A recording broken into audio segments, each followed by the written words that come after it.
YONO தீர்க்கதரிசியின் புஸ்தகம் 1ஆம் அதிகாரம் 9ஆம் வசனம். யோனா 1:9.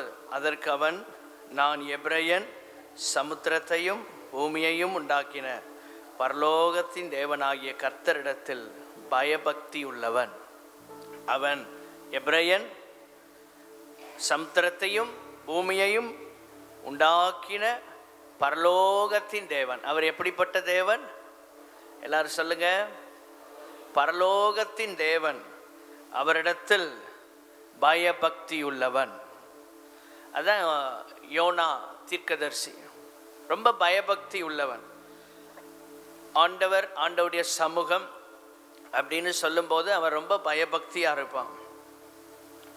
அப்படிப்பட்ட அந்த தீர்க்கதரிசி அவன் ஆண்டவருடைய திட்டத்தை விட்டு விலகி தர்ஷீஷுக்கு போகிற கப்பலை அவன் பார்த்து அதற்கு கூலி கொடுத்து கர்த்தருடைய சமூகத்தில் நின்று விலகும்படியே போகிறான். 3ஆம் வசனத்தில் இருக்கிறது. ஆண்டவர் வேண்டாம், ஆண்டவருடைய பிரசன்னம் வேண்டாம் அப்படின்னு பர்பஸா வேண்டான்னு ஒதுங்கிறதுக்காகவே அங்கே போகிறான். அவன் ஓடி போகும்படி எழுந்து, அதான் வசனம் அப்படிதான் ஆரம்பி, கர்த்தருடைய சமூகத்தினின்று விலகி. இதுக்கு மேல இந்த ஆண்டவருக்கு சேவை செய்ய நம்மளால முடியாது. நினிவே பட்டணத்துக்கு போக முடியாது, ஆண்டவர் போனா போக முடியாதுன்ட்டான். அது ரொம்ப கஷ்டம். அவர்களுடைய அக்கிரமம் என் சமூகத்தில் வந்து எட்டுகிறது, போய் அவர்களுக்கு பிரசங்கி அப்படின்னா போக மாட்டேங்கிறான். அப்போ ஆண்டவருடைய சமூகத்தை விட்டு விலகுறான். ஆண்டவருடைய சித்தத்துக்கு நம்ம கீழ்ப்படியாத போது ஆண்டவருடைய பிரசன்ஸை விட்டு நம்ம கொஞ்சம் விலகிடுவோம். தேவனுடைய வார்த்தைக்கு எந்த இடத்துல நம்ம கீழ்ப்படியலையோ அந்த இடத்துல ஆண்டவருக்கும் நமக்கும் ஒரு பிளவு உண்டாகிறது.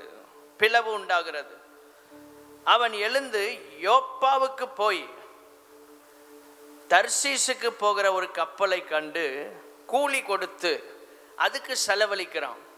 அநேக நேரங்களில் ஆண்டவருடைய பிரசன்ஸை விட்டு வெளியே போகிறதுக்கு நிறைய பேர் அதற்கு என்ன செலவானாலும் பரவாயில்ல, எவ்வளவு நம்ம கிரயம் கொடுத்தாலும் பரவாயில்ல, ஆண்டவருடைய சமூகம் அவருக்கு கீழ்ப்படுகிற அனுபவம் அதை சில நேரம் நம்ம மிஸ் பண்ணிடுறோம்.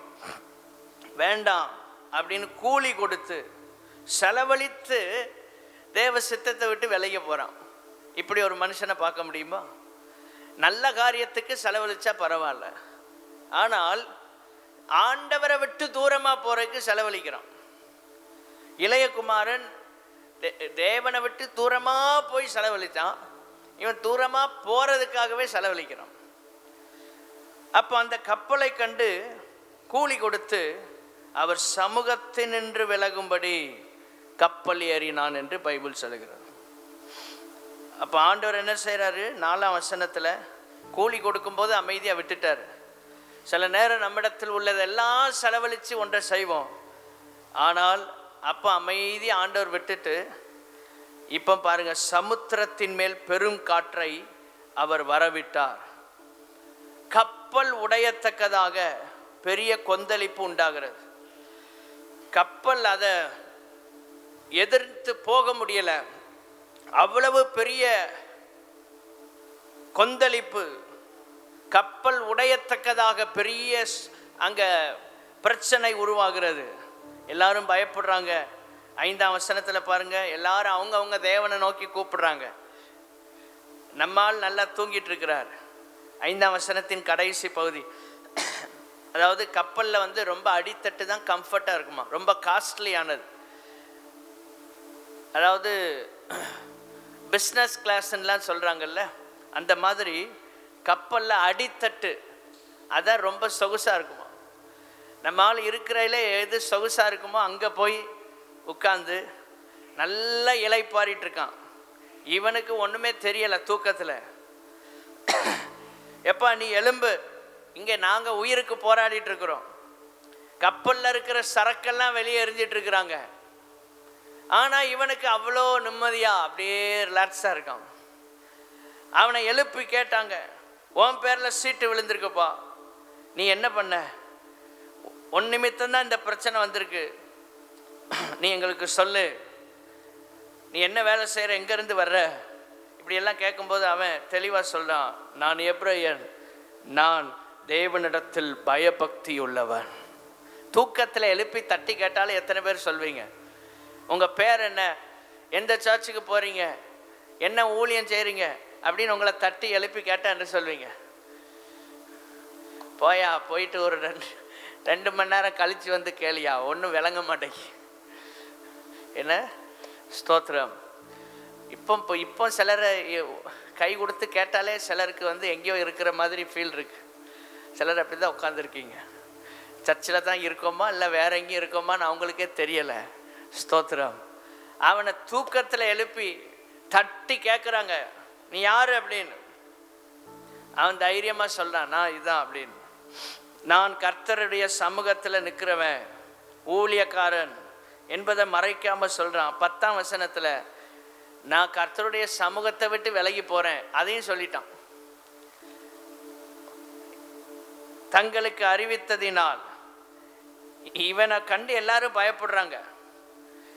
நம்ம வாழ்க்கையில் ஒரு காரியத்தை பார்த்து பயப்படணும். நம்ம கூட டிராவல் பண்ணுற ஆட்கள் தேவனிடத்தில் பயபக்தி உள்ளவங்களாக இருந்து ஆண்டவரை விட்டு கொஞ்சம் விலகி இருந்தாங்கன்னா ரொம்ப பயமாக இருக்கணும். ஏன்னா அவர்கள் நிமித்தம் எல்லாருக்கும் என்ன வரும்? கொந்தளிப்பு வரும். எல்லாரும் சொல்லுங்க, அவர்கள் நிமித்தம் எல்லாருக்கும் கொந்தளிப்பு வருமா வராதா? வீட்டில் ஒரு ஆள் ஒழுங்காக ஆண்டவர்கிட்ட இல்லை அப்படின்னா அந்த ஒரு ஆள் நிமித்தம் எல்லாருக்கும் என்ன வரும்? பிரச்சனை வந்துட்டே இருக்கும். எல்லாரும் ஒரு நிமிஷம் இப்போ குடும்பத்துக்காக ஜெபம் பண்ண போகிறோம். கைகளை உயர்த்தி, ஆண்டவரே என் குடும்பத்துக்குள்ளே ஒரு மாற்றம் வரணும். எங்கள் ஃபேமிலியில் யாருமே ஆண்டவரை தேடாத ஆட்களாக இருக்கக்கூடாது. எல்லாம் கைகளை உயர்த்தி ஜெபம் பண்ணுங்க. யாரும் கர்த்தரை விட்டு விலகி போனவங்களாக இருக்கக்கூடாது. யாரும் பைபிள் வாசிக்காத நபராக இருக்கக்கூடாது. யாரும் ஜெபம் பண்ணாத ஆட்களாக இருக்கக்கூடாது. எல்லாரும் உங்கள் பிரசனத்துக்குள்ளே இருக்க கர்த்தர் கிருபைகளை தருவீராக. எல்லாரும் வாய்களை திறந்து ஜெபம் பண்ணுங்க. அதான் உங்களுக்கு பாதுகாப்பு. தேவனுடைய பிள்ளைகளே, நீங்கள் ஆண்டவருடைய பிரசனத்துக்குள்ளே இருந்தால் தான் உங்களுக்கு பாதுகாப்பு. ஆமேன். அவன் பேர சீட்டு விழுந்தவன் அவன் சொல்கிறான், நான் தான் ஆண்டவரை விட்டு தூரமாக போகிறேன். எல்லாரும் அவனை கண்டு பயப்படுறாங்க. தேவனுடைய பிரசன்னத்தை விட்டு தூரமாக போகிற ஆட்களை பார்த்து நம்ம பயப்படணும். ஐயோ, இந்த ஆள் ஆபத்து யாருக்கெல்லாம் வருமோ தெரியலையே. ஆண்டவரை விட்டு தூரமாக போகிற ஆள் உங்கள் கூட ட்ராவல் பண்ணுறாங்கன்னா பயப்படணும். ஆகா, ஜெபம் பண்ணாத ஆள் நம்ம கூட வரோம். ஸ்தோத்திரம். என்ன நடக்குமோ தெரியலையே அப்படின்னு பயப்படணும். ஸ்தோத்திரம். இந்த யோனா ஆண்டவரை விட்டு விலகி போனா இவனால யாருக்கு பிரச்சனை? கப்பல்ல இருக்க எல்லாருக்குமே பிரச்சனை. கப்பல்ல இருக்க எல்லாருக்குமே பிரச்சனை. ஏன் பிரச்சனை வருது? ஏன் வீட்டில் குழப்பம்? ஏன் வியாதி? ஏன் பிரச்சனை? மறுபடி வந்துட்டு இருக்கு. ஒரு யோனா வீட்டில் கிடக்கு. அந்த யோனாவை கண்டுபிடிக்கணும். அந்த யோனாவை கண்டுபிடிக்கணும். கண்ணை மூடி சொல்கிறீங்களா, இவங்க தான் அந்த யோனா அப்படின்னு சிலர் இப்பவுமே மைண்டில் ஃபிக்ஸ் பண்ணிட்டாங்க. என் வீட்டில் இருக்க யோனா இதுதான். யா எந்த கடலில் தூக்கி போடணும் பாஸ்டர், ரெடியாக இருக்கிறோம். உங்களை கொண்டு போட்டுருவாங்க. நீங்கள் அவங்களுக்காக ஜெபம் பண்ணணும். ஆமென். ஸ்தோத்திரம். நீங்கள் அவர்களுக்காக ஜெபம் பண்ண வேண்டும்.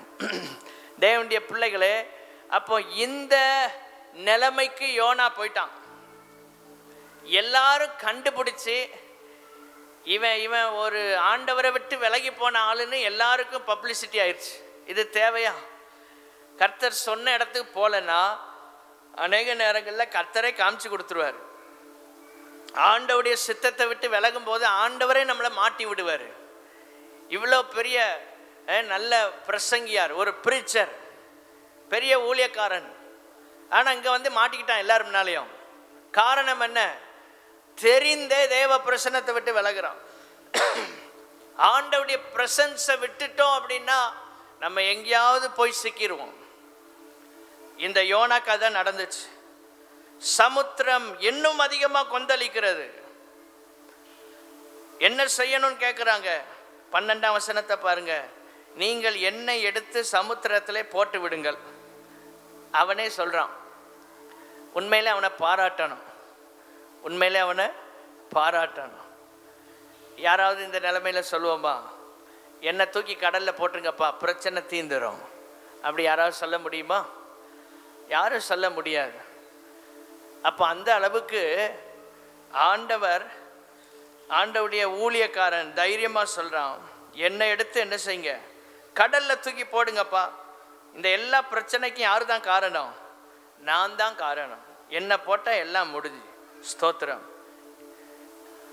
சொல்லுங்க, இந்த எல்லா பிரச்சனைக்கும் நான் தான் காரணம். இப்போ சொல்ல மாட்டீங்கல்ல? இல்லை, அதாவது யோனான்னு நினச்சிக்கிடுங்க, நீங்கள் இல்லை, நம்ம எல்லாம் நல்லவங்க, விட்டுருவோம். இப்போ சொல்லுங்கள், ஒரு சண்டே ஸ்கூலில் சொல்லி கொடுக்குறோங்க, அப்போல்லாம் நான்லாம் இப்படி தான் சொல்லி கொடுப்பேன். யோனானா நம்ம யோனா மாதிரி மாறிடணும், யோனா மாதிரி மாறிடணும். நம்ம என்ன பண்ணுவோம், யோனாவுக்கு இன்னொரு ஆளை தேடுவோம், ஏ வா நீ யோனாவாரு அப்படின்னு. நம்ம யோனாவை இப்போ மாறி சொல்ல போகிறோம். எல்லாம் நெஞ்சில் கை வச்சு சொல்லுங்கள், எல்லா பிரச்சனைக்கும் நான் தான் காரணம். சொல்லுங்க. இப்போம்மா ஒத்துக்கிட்டா பிரச்சனை தீரும். இப்போ நான் திரும்ப வர்றேன், எத்தனை பேருக்கு பிரச்சனை சால்வ் ஆகணும்? வேண்டாமே. இப்போ சிலர் பிரச்சனையே இல்லை பாஸ்டர், எங்களுக்கு ஆளை விட்டால் போதும். அடுத்த மாநாடு ரெடியாக இருக்குது, அந்தந்த பேரண்ட்ஸ் உங்கள் பிள்ளைகளை பக்கத்தில் கிருபையாய் வைத்து கொள்ளுங்கள். ரைட். நீங்கள் எங்கே இருக்கிறவங்கள கவனிச்சுக்கிடுங்க. ஃப்ரண்ட் ரோவில் இங்கே முன்னால் இருக்கவங்க யாரும் அசைஞ்சிடக்கூடாது முடிய வர. ரைட். அவன் சொல்கிறான், நான் தான் இந்த பிரச்சனைக்கு காரணம், என்னை தூக்கி கடலில் போட்டுருங்க, எல்லாமே பிரச்சனை சால்வ் ஆயிடும். இன்னைக்கு உண்மையிலே உங்கள் வாழ்க்கையில் ஒரு மாற்றம் வரணும்னா, இப்போ தான் மெசேஜுக்கே வர்றேன், இவ்வளோ நேரம் இன்ட்ரோடக்ஷன் தான் போயிருக்கு. ஏன் இந்த கோணத்தில் போனேன்னா, நீங்கள் எல்லாம் ரொம்ப டயர்டாக இருக்க மாதிரி தெரியுது. இப்போ உங்களை ஓரளவு இப்படி கொண்டு போனால் தான் நீங்கள் கவனிப்பீங்க. அப்போ மாற்றத்தை உங்கள் லைஃப்பில் பெற்றுக்கொள்ளனா, தேவனுடைய பிள்ளைகளை 12ஆம் வசனத்தில் இந்த யோனா சொன்னது போல என்ன தூக்கி கடல்ல போடுங்க. அப்போ என்ன செய்யறான்,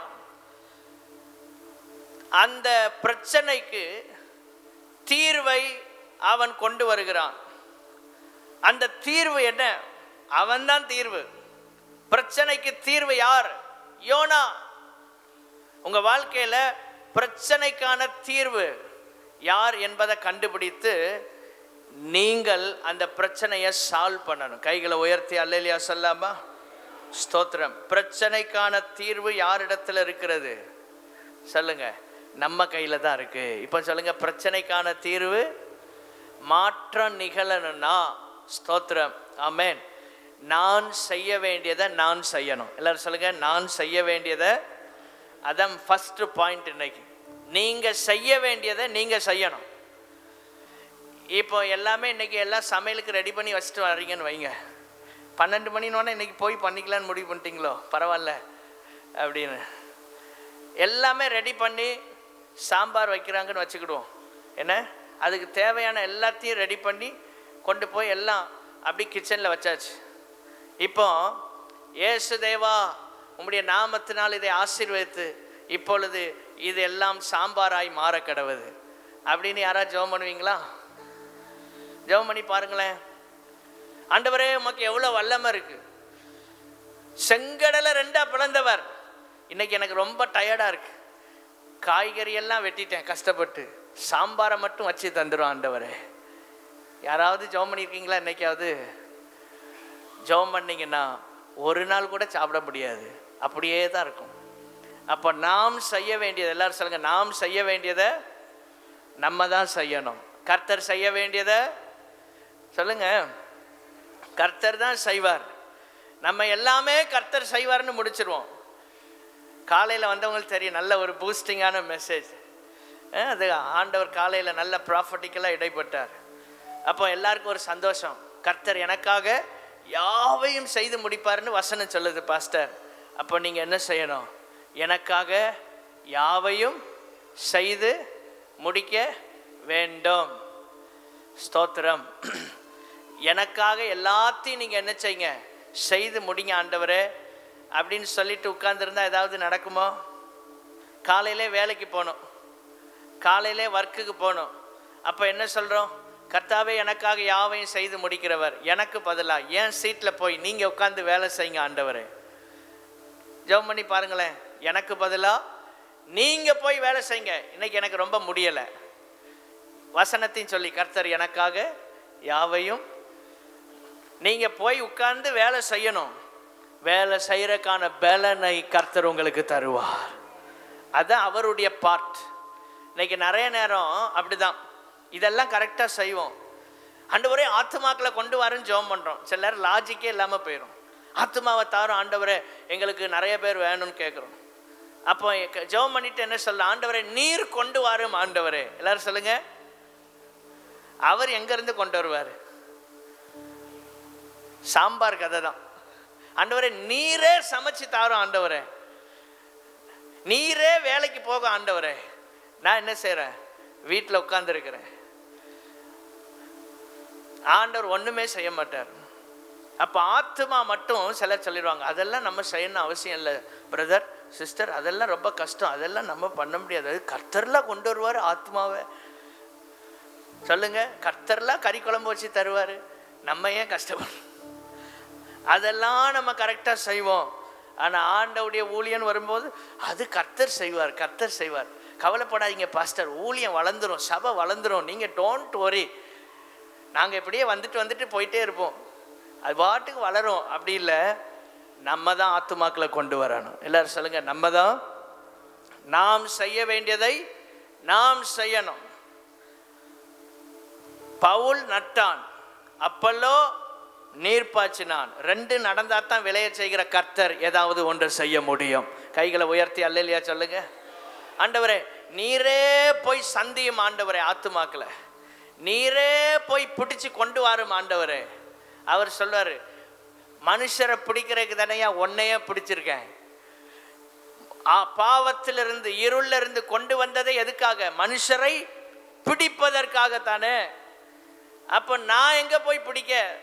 12 சீசர்களை ஏன் ஏற்படுத்தினாரு? மனுஷரை பிடிப்பதற்காக. ஆத்துமாக்களை பிடிச்சு கொண்டு வர்றதுக்கு தான் 12 பேர் ஆண்டவர் ஏற்படுத்தினார். ஸ்தோத்திரம்.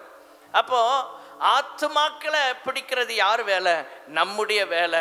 அவர்களை ரட்சிப்பது தேவனுடைய வேலை. கைகளை உயர்த்தி அல்லேலூயா சொல்லலாமா? இப்போ சொல்லுங்க, நெஞ்சில கை வச்சு, உங்க இருதயத்தில் கை வச்சு சொல்லுங்க, ஆண்டவரே. எல்லாரும் சொல்லுங்க, ஆண்டவரே நான் செய்ய வேண்டியதை நான் செய்யணும், நீர் செய்ய வேண்டியதை நீர் செய்யணும். அதுதான் ஆண்டவர் நம்மகிட்ட எதிர்பார்க்கிறது. அல்லேலூயா. நம்ம செய்கிறத நம்ம செய்ய மாட்டோம், அவர் செய்கிறத அவர் செய்ய விட மாட்டோம். அவர் செய்கிறத போய் நம்ம செய்வோம், நம்ம செய்கிறத அவர்கிட்ட ஒப்புட்டுருவோம். ஆண்டவரே இன்னைக்கு எல்லாத்தையும் உங்கள் கரத்தில் தர்றோன்னு சொல்லிட்டு நாங்கள் உட்காரக்கூடாது. நாங்கள் செய்ய வேண்டியதை நாங்கள் செய்ய வேண்டும். யோனா போய், ஒன்றும் பிரச்சனை இல்லை, ஜெபம் பண்ணுங்க, எல்லாம் சரியாயிரும்ப்பா. நான் இப்போ ஒரு ஜெபம் பண்ணுறேன். இன்னைக்கு நிறைய பேர் கர்த்தர் கீழ்ப்படுகிறதுக்கு பதிலாக ப்ரேயர் பண்ணுவோம்பாங்க. இந்த ஜெபம் பண்ணி எல்லாம் ஆண்டவர்கிட்ட என்ன செய்ய முடியாது, ஏமாற்ற முடியாது. கீழ்ப்படுகிற விஷயத்தில் என்ன செய்யணும்? கீழ்ப்படிஞ்சிடணும். ஸ்தோத்திரம். யோனா இப்போ எல்லாரும் நம்ம உபவாசம் பண்ணி ஜெபம் பண்ணுவோம், காற்றெல்லாம் இப்போ அமைதியாகிரும் இப்போ பாருங்க அப்படின்னு சொல்லலை. ஏன்னா அவனுக்கு தெரியும், எவ்வளோ நேரம் ஜெபம் பண்ணாலும் இங்கே ஒன்றும் நடக்காது, என்னை தூக்கி கடலில் போட்டால் தான் வேலை முடியும். கர்த்தருக்கு கீழ்ப்படுகிறதை நான் ஜெபம் பண்ணி மாற்ற முடியாது. ஆண்டவருக்கு கீழ்ப்படியணும்னு வந்தால் ஆண்டவருக்கு கீழ்ப்படிஞ்சு தான் ஆகணும். அதை நீங்கள் உங்கள் ப்ரேயர்னால என்ன செய்ய முடியாது, மாற்றி அமைக்க முடியாது. ஸ்தோத்திரம். அப்போ அவனை தூக்கி போட்ட போது எல்லாம் என்ன செஞ்சுதான்? 12ஆம் வசனத்தில் 13ஆம் வசனம் பாருங்க. ஸ்தோத்திரம். அந்த மனுஷர் கரை சேரும்படி வேகமாய் தண்டு வலித்தார்கள், ஆனாலும் சமுத்திரம் வெகு மும்முரமாய் கொந்தளித்து கொண்டே இருந்தபடியால் அவர்களால் கூடாமல் போயிற்று. அப்போ சொல்றாங்க 14ஆம் வசனத்தில், இந்த மனுஷனுடைய இரத்த பழிய எங்க மேல சுமத்தாதீங்க ஐயா. ஸ்தோத்திரம். யோனாவை 15ஆம் வசனத்தில் வேற வழியே இல்லாமல் சமுத்திரத்தில் போட்டாங்க. வேற வழியே இல்லாமல் இவன் செய்ய வேண்டியதை இவன் செய்கிறான். என்னால் இப்போ என்ன செய்ய முடியும்? ஜெபம் பண்ணி காரியத்தை நடத்த முடியாது. சில பிரச்சனைக்கு கீழ்ப்படிதல் தான் தீர்வு. எல்லாரும் சொல்லுங்க, சில பிரச்சனைக்கு. ஆமாம், அதில் ப்ரேயர் தீர்வு கிடையாது. இப்படி சொல்கிறேன்னு வருத்தப்படக்கூடாது. எதுக்கெடுத்தாலும் ஜெபம் பண்ணி ஒன்றும் நடக்கலை. நீங்கள் கீழ்ப்படிய வேண்டிய விஷயத்தில் என்ன செய்யணும்? கீழ்ப்படியணும். ஒரு ஆமேன்னு சொல்லுங்க. நல்ல ஆகாரம் சாப்பிடணும், அப்போ தான் சரீரம் நல்லா பலனாக இருக்கும். ஆகாரமே சாப்பிடாம வெறுமனே நீங்கள் ஜெபம் பண்ணிட்டு ஆண்டவரே எனக்கு பலன் தாரும் அப்படின்னு சொல்லிகிட்டே இருந்தால் பலன் கிடைக்குமா? நல்ல ஆகாரத்தை சாப்பிடணும், நல்ல கீரை சாப்பிடணும், என்னென்ன சாப்பிட முடியுமோ எல்லாம் என்ன செய்யுங்க. சாப்பிடும்போது தான் ஆண்டவர் என்ன செய்கிறார்? பலனை கொடுக்கிறார். இப்போ நம்ம செய்ய வேண்டியதை நம்ம என்ன செய்யணும். நம்முடைய பார்ட் என்ன, அதை நம்ம செய்து முடிக்கும்போது கர்த்தர் செய்ய வேண்டியதை கர்த்தர் செய்வார். கைகளை உயர்த்தி அல்லேலூயா சொல்லலாமா? நாம் செய்ய வேண்டியதை நாம் செய்யணும். அவனை தூக்கி போட்டாங்க. ஸ்தோத்திரம். 15ஆம் வசனத்தில் சமுத்திரம் தன் மும்முரத்தை விட்டு அமர்ந்தது. அல்லேலூயா, ஸ்தோத்திரம். அப்பொழுது அந்த மனுஷர் 16ஆம் வசனத்தில் எல்லாரும் ஆண்டவரை நம்பி மிகவும் பயந்து கர்த்தருக்கு பலியிட்டு பொருத்தனைகளை பண்ணாங்களாம். கப்பல்ல இருந்த எல்லாரும் ஆண்டவர்கிட்ட வந்துட்டாங்க, அவரை கண்டு பயப்படுறாங்க. ஸ்தோத்திரம். எந்த தீமையிலும் ஆண்டவர் ஒரு நன்மையை வச்சிருப்பார். ஒரு அல்லேலூயா சொல்லுங்க. வழிமாறி போன யோனாவை கொண்டும் அங்க கப்பல்ல இருந்தவங்களுக்கு ஆண்டவருடைய நாமத்தை அவர் மகிமைப்படுத்த அவரால் முடிந்தது.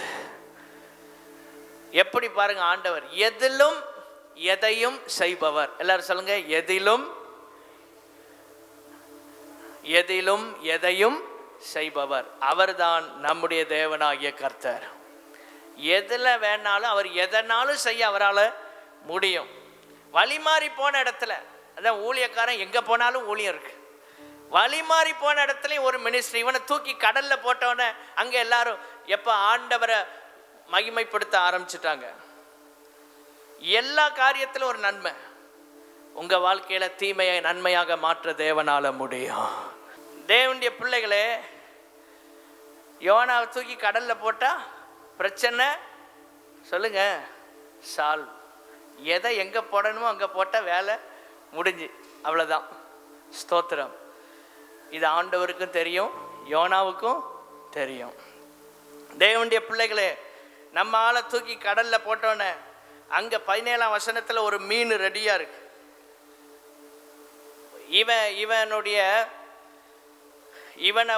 இவன் உருவத்தை 3 நாள் சுமக்கக்கூடிய அளவில் ஒரு பெரிய மீன். யோசித்து பாருங்க, எவ்வளோ பெரிய மீனாக இருந்திருக்கும். நம்ம சாப்பிட்ற மீன் இல்லை, நம்மளை சாப்பிட்ற மீன் அவனுக்காண்டி வருது. அந்த மீனை பார்த்துருக்கீங்களா? அப்படிப்பட்ட ஒரு மீன் ஆண்டவர் என்ன செஞ்சார்? கட்டளை இட்டு அந்த மீன் வயிற்றுல 3 நாள் இருக்கான். இது எதுக்கு அடையாளம்னா, இயேசு கிறிஸ்து 3 நாட்கள் கழித்து 3ஆம் நாள் உயிரோடு என்ன செய்கிறார்? எழும்புறார். எல்லாம் ஆண்டவர் ஒரு முன் அடையாளமா. 3 நாள் ராப்பகல். ஸ்தோத்திரம். எங்க இருக்கிறான்? மீன் வயிற்றுக்குள்ள போய் கிடக்கிறான். எங்க இருக்கிறான் சொல்லுங்க? மீன் வயிற்றுக்குள்ள இருக்கிறான். அங்க கிடந்து ஆண்டவரை நோக்கி ஜெபம் பண்றான். 2ஆம் வசனத்துல. ஸ்தோத்திரம். 2ஆம் அதிகாரம் 2ஆம் வசனத்தை எல்லாரும் சேர்ந்து வாசிப்போம். என் நெருக்கத்திலே நான் கர்த்தரை நோக்கி கூப்பிட்டேன், அவர் எனக்கு உத்தரவு அருளினார்.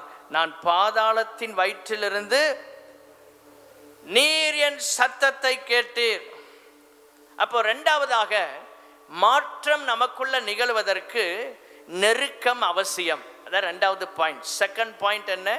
நெருக்கம் அவசியம். எல்லாரும் சொல்லுங்க, எது அவசியம்? நெருக்கம் அவசியம். எல்லா பாயிண்ட்ஸும் எழுதணும். வேண்டிய பாயிண்ட் எழுதிட்டு வேண்டாத விட்டுறக்கூடாது. அப்போ தான் மெசேஜ் உங்களுக்கு ஃபுல்ஃபில் ஆகும். சிலருக்கு எந்த பாயிண்ட் டச் ஆகுதோ அதை மட்டும்தான் நாங்கள் எழுதுவோம், மற்றது வேண்டாம். என்ன அப்படி இல்லை, எல்லாத்தையும் எழுதுங்க, உங்களுக்கு பிரயோஜனமாக இருக்கும். அப்போ தான் கோர்வையாக வரும். இன்னும் இந்த பாயிண்ட்டை ஏன் சொன்னார், இதை எதுக்கு சொன்னார் புரியாது. எழுதுறத பர்ஃபெக்டாக எழுதுங்க. அப்போ 2வது, ஏன் இந்த மாற்றம் நிகழ்வதற்கு நெருக்கம் அவசியம். நம்ம வாழ்க்கையில் சில மாற்றத்தை கொண்டு வருவதற்காகவே கர்த்தர் சில நெருக்கத்தை நமக்கு அனுமதிக்கிறார். விசுவாசித்த கைகளை உயர்த்தி ஆமேன்னு சொல்லுங்க. எத்தனை பேர் சொல்ல முடியும், என் வாழ்க்கையில் வந்த எல்லா நெருக்கத்திற்காய் ஸ்தோத்திரம் ஆண்டவரே, அந்த நெருக்கத்தில் இருந்த எனக்கு ஆண்டவர் ஜெபத்தை கேட்டதற்காய் தோத்திரம். அல்லேலூயா. பாதாளத்தின் வயிற்றிலிருந்து கூக்குரலிட்டு, சாதாரண இடத்துல இருந்து இல்லை, சர்ச்சில் இருந்து ஜெபம் பண்ணலைன்னா எங்கேருந்து ஜெபம் பண்ணுற நிலைமை வரும்? போச்சு. நான் சொல்லலை, ஐ எம் சோ சாரி, என்னை மன்னித்துக் கொள்ளுங்கள். கூட்டம் முடிஞ்சு போனேன்னு பாஸ்டர் சாபம் போட்டார் அப்படிலாம் சொல்லக்கூடாது. பாதாளத்தின் வயிற்றிலிருந்து கூப்பிடுகிறேன்னு யார் சொன்னா? நம்ம அண்ணாச்சி யோனா தான் சொன்னார். நமக்கெல்லாம் சீனியர் அவர் தான். என்ன, நம்ம போகிற பாதையில் அவர் ஏற்கனவே போயிருக்கிறார். அதனால தான் நம்ம அண்ணன் யோனா சொல்றார், கூக்குரல் எங்கிருந்து வருது சொல்லுங்க? மீன் வயிற்றிலிருந்து வருது. நல்ல சூழ்நிலையில் ஒழுங்கா ஜெபம் பண்ணி ஆராதிக்கலைன்னா மீன் வயிற்றுல வச்சு தான் நம்மளை ஜெபம் பண்ண வைப்பார். ட்ரைனிங் எங்க இருந்து கொடுக்குறாரு? மீன் வயிற்றுக்குள்ள. இன்னைக்கு நம்ம மீன் வயிற்றுல இருக்கோமான்னு கொஞ்சம் யோசித்து பார்க்கணும். ஆண்டவரே, எங்கள் வாழ்க்கையில் நெருக்கத்துக்கு மேலே நெருக்கம், பாதாளத்தின் வயிற்றிலிருந்து நான் கூக்குரலிடுறேன். ஆனால் ஆண்டவர் அந்த இடத்திலிருந்து ஜபித்த சத்தத்தையும் கர்த்தர் கேட்டார். அவர் தான் நல்லவர். எந்த இடத்துல நம்ம போய் அடி ஆழத்தில் கிடந்து கூப்பிட்டாலும் யாரும் என் சத்தத்தை கேட்க முடியாத ஒரு இடம் மீன் வயிற்று. மீன் வயிறுல இருந்து நான் சத்தமிட்டா யாருக்கு கேட்கும்? அந்த மீனே கடல்ல போயிட்டு இருக்கு. மீன் வயிற்றுக்குள்ள இருந்து என்னை காப்பாத்துங்க ஆண்டவரே, யாரா இருக்கீங்களா அப்படின்னு சத்தம் போட்டா யாராவது வர முடியுமா? ஏன்னா இருக்கிறது மீன் வயிறு. ஒரு சத்தம் கூட சவுண்ட் ப்ரூஃபோட இருக்கு. மீன் வயிறு எப்படி இருக்கு? Sound proof. ஒன்றும் வெளியே கேட்காது, அது பாட்டு நெளிஞ்சு போயிட்டே இருக்கு. கப்பல்ல இருந்து சத்தம் போட்டால் கூட கேட்கும் போல, மீன் வயிற்றுல இருந்து ஒன்றும் வெளியே கேட்க மாட்டேன். அப்படி நெருக்கத்துக்குள்ள போயிட்டான். அவன் சத்தத்தை கேட்க முடியாத இடம். யாரும் அவன் சத்தத்தை கேட்க முடியாது. ஆனா ஒரே ஒருவரால் கேட்க முடியும். எந்த இடத்துல போய் நீங்க உன் வேதனையில நின்று கொண்டிருந்தாலும் உங்கள் ஜெபத்தை கேட்கிற ஒரு ஆண்டவர் உயிரோடு இருக்கிறார். நம்பினால் மட்டும் கைகளை தட்டி, ஆண்டவரை இந்த பகல் காலத்துல ஆமென், என் ஜெபத்தை கேட்கிற ஆண்டவருக்கு நான் உள்ளத்தின் ஆழத்திலிருந்து ஜெபங்களை ஏறெடுக்க கிருபைகளை தாரும். ஜெபத்துடைய முக்கியத்துவத்தை நம்ம அறியணும். மீன் வயிற்றிலிருந்து ஜெபம் பண்ண ஜெபத்தை கர்த்தரால கேட்க முடியும்னா உங்க ஜெபத்தை என் ஜெபத்தையும் கேட்க கர்த்தரால முடியுமா? எத்தனை பேர் விசுவாசிக்கிறீங்க? இந்த ஆலயத்துல வந்து ஜெபம் பண்றீங்களே, எவ்வளோ வேலையெல்லாம் விட்டுட்டு வர்றீங்க, உங்க ஜெபத்தை கேட்க தேவனால் முடியும். மீன் வயிற்றிலிருந்து ஜெபித்த ஜெபத்துக்கு பதில் கொடுத்தார்.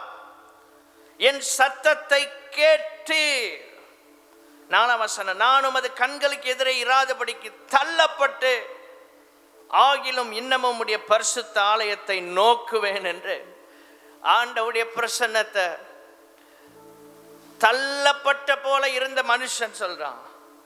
ஆகிலும் இன்னமும் உடைய ஆலயத்தை நோக்குவேன். ஆண்டவரே, உள்ள கொண்டு போய் ஆண்டவருடைய பிரசன்னத்தின் மகத்துவத்தையும் ஆலயத்தின் மேன்மையும் யோனாவுக்கு கர்த்தர் மீன் வயிற்றுல புரிய வைத்தார். ஆமென். மாற்றம் நிகழணும்னா மூன்றாவதாக ஸ்தோத்திரம், கர்த்தர் எனக்கு புரிய வைப்பதை நான் புரிந்து கொள்ள வேண்டும். கொஞ்சம் வித்தியாசமாக இருக்கும் நான் கொடுக்குற பாயிண்ட்ஸ் எல்லாம், ஆனால் நீங்கள் எழுதி தியானம் பண்ணால் ரொம்ப யூஸ்ஃபுல்லாக இருக்கும். கர்த்தர் புரிய வைக்கிற காரியங்களை புரிய வேண்டும். ஸ்தோத்திரம். அவர் ஏதோ ஒன்றை புரிய வைக்க விரும்புகிறார். அதை புரிஞ்சுக்கிடுங்க. அதை புரிந்து கொள்வது, உங்கள் லைஃப்பில் மாற்றம் வரணும்னா அவர் புரிய வைக்கிறவைகளை புரிந்து கொள்ளணும். ஆண்டவர் ஏதோ ஒரு காரியத்தை என்னோட பேசி புரிய வைக்க விரும்புகிறார். என்ன புரிய வைக்க விரும்புகிறாரு? நீ தேவனுடைய தீர்க்கதரிசி, நீ ஆண்டவர் சொல்கிற இடத்துக்கு தான் போகணும். நீயா உன்னை செலக்ட் பண்ணால் அது வாய்ப்பே இல்லை, எங்கேயும் போக முடியாது. ஆண்டவர் இருக்கிட்டார். அப்படி ஒரு காரியத்தை புரிய வைக்கிறார். ஜெபத்தின் மேன்மையை புரிய வைக்கிறார், ஆலயத்தின் மேன்மையை புரிய வைக்கிறார், தேவ பிரசன்னத்தின் மகத்துவத்தை புரிய வைக்கிறார். நிறைய சொல்லிட்டே போலாம்.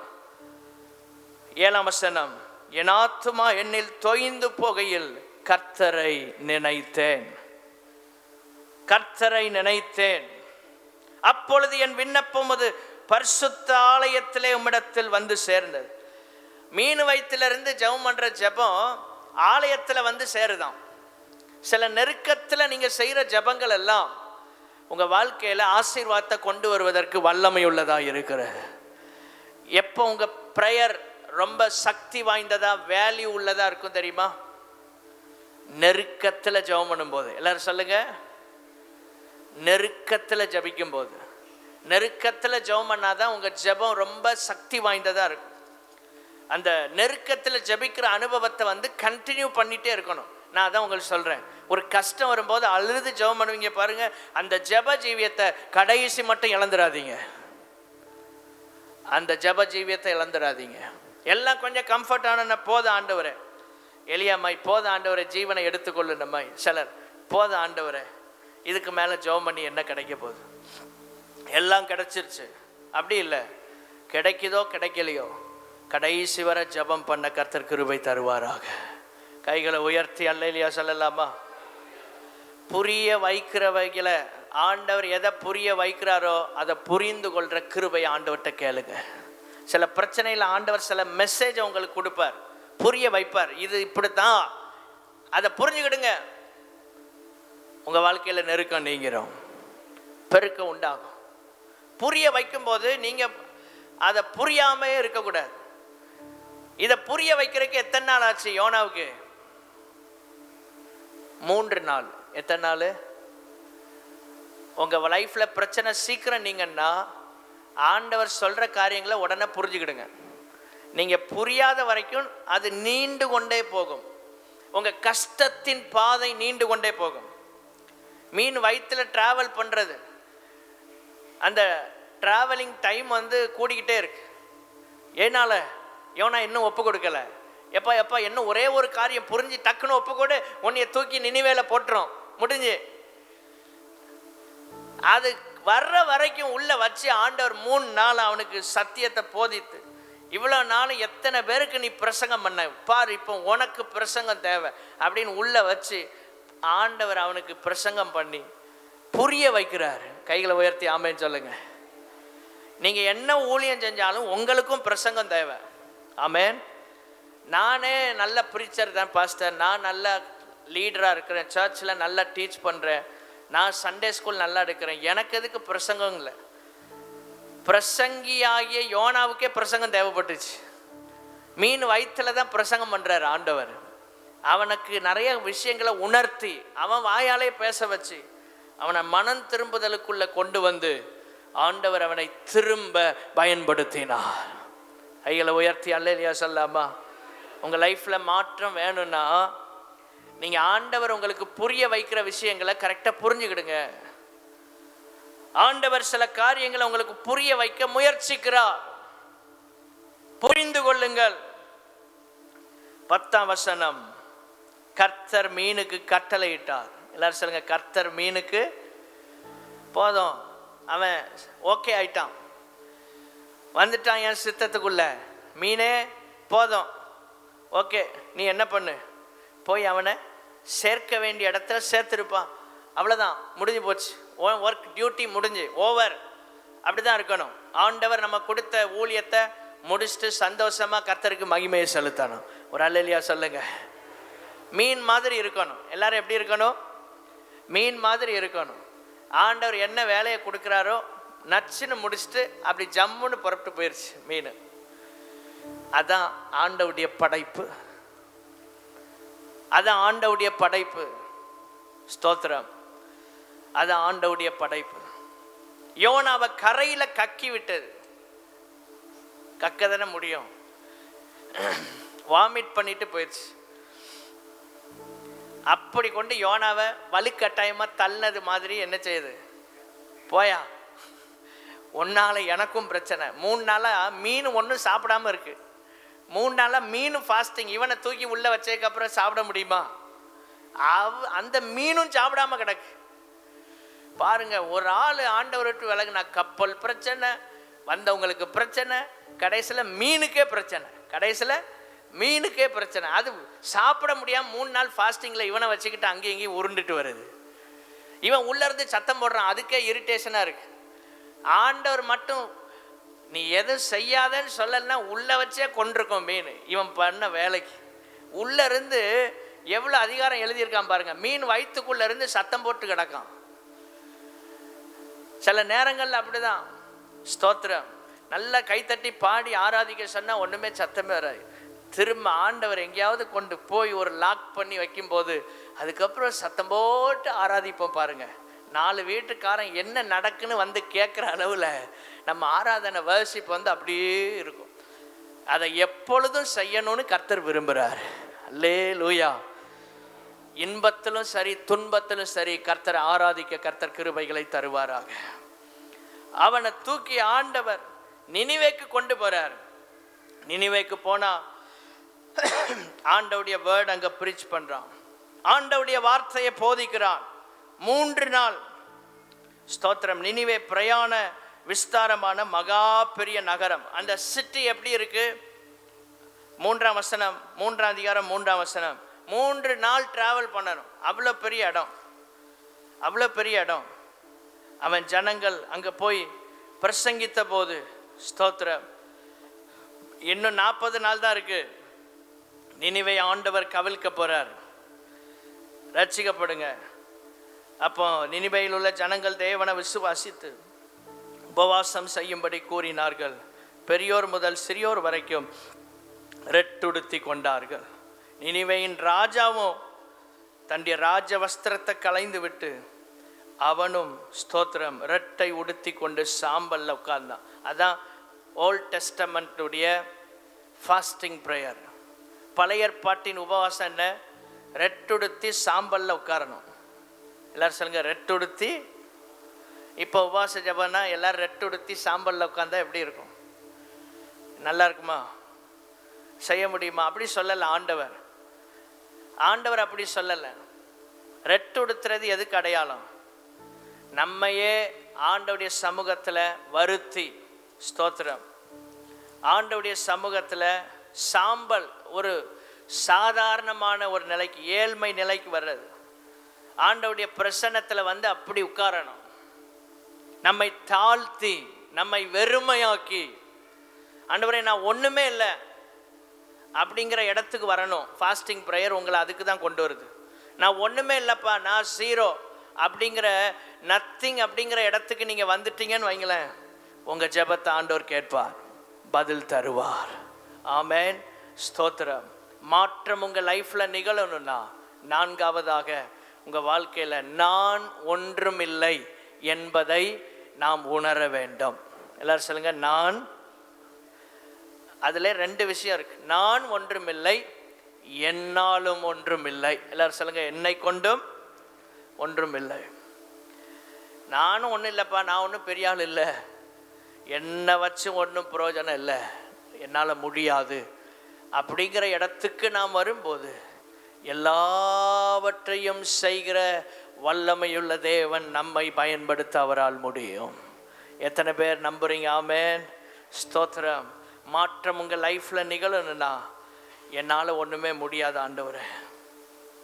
ரெட்டுடுத்தி சாம்பல்ல உட்கார்ற அனுபவம் தான். என்னை தாழ்த்துவது. யாரும் என்னை பிடிச்சி தரையில் உட்கார வைக்க வேண்டாம், நானே என்னை தாழ்த்தணும். அன்றைக்கு வந்து இதெல்லாம் வெளிப்புறமாக செஞ்சாங்க. இன்னைக்கு ஆண்டவர் புதிய ஏற்பாட்டில் எல்லாத்தையும் உள்ளான ஹார்ட்ல இருந்து வரணுங்கிறார். எதையுமே வெளிப்புறமாக செய்யக்கூடாது, உள்ளான நிலையிலிருந்து வரணும். அந்த ஜெபத்தை தான் கர்த்தர் எதிர்பார்க்கிறார். ஆமேன். பழைய ஏற்பாட்டில் விருப்பம் இல்லாமலும் செய்வாங்க. ஆனால் புதிய ஏற்பாட்டில் ஆண்டவர் வர்ஷிப் பண்ண சொல்கிறார், முழு இருதயத்தோடும். பழைய ஏற்பாட்டிலையும் அதை சொல்கிறாரு. புதிய ஏற்பாட்டில் வரும்போது இன்னும் ஆழமாக போகுது. ஆவியோடும் உண்மையோடும் கர்த்தரை ஆராதிக்கணும். ஆமேன். அதான் வர்ஷிப். அப்படி தான் ஆண்டவர் சொல்கிறார். அப்போ எந்த சூழ்நிலையிலும் நம்ம ஆராதிக்க கர்த்தர் கிருபைகளை தருவாராக. நம்மை தாழ்த்தி, ஆண்டவரே நான் ஒன்றுமில்லை, என்னை வைத்தும் ஒன்றுமில்லை. நீங்கள் இருந்தால் எல்லாமே நடக்கும். எத்தனை பேர் சொல்கிறீங்க, ஆண்டவரே நீங்கள் இருந்தால் என் வாழ்க்கையில் சகலமும் நன்மைக்கு எதுவாக நடக்கும் ஆண்டவரே. என்ன கொண்டு நீங்கள் என்ன செய்யணுமோ என்ன செய்யுங்க, செய்து முடிங்க ஆண்டவரே. ஆண்டவர் கையில் ஒப்பு கொடுத்துடணும். ஆண்டவர் ஒரு மாற்றத்தை யோனாவுக்குள்ளே ஏற்படுத்துகிறார். நம்ம லைஃப்பில் ஒரு மாற்றம் வரணும்னா இந்த 4 காரியங்களையும் மறந்துடாமல் செய்யுங்க. கர்த்தர் நம்மை கொண்டு பெரிய காரியங்களை செய்வார். வேண்டான்னு போன யோனாவை வச்சு பெரிய வேலையை செஞ்சு முடிச்சாருங்க. இன்னைக்கு வேண்டான்னு உங்கள் வாழ்க்கையில் ஸ்தோத்திரம், உங்களை தூக்கி எறிஞ்சவங்க நடுவில் உங்களை கொண்டு கர்த்தர் பெரிய காரியங்களை செய்ய அவரால் முடியும். எல்லாம் இருக்கிற இடத்துல எழுந்து நின்று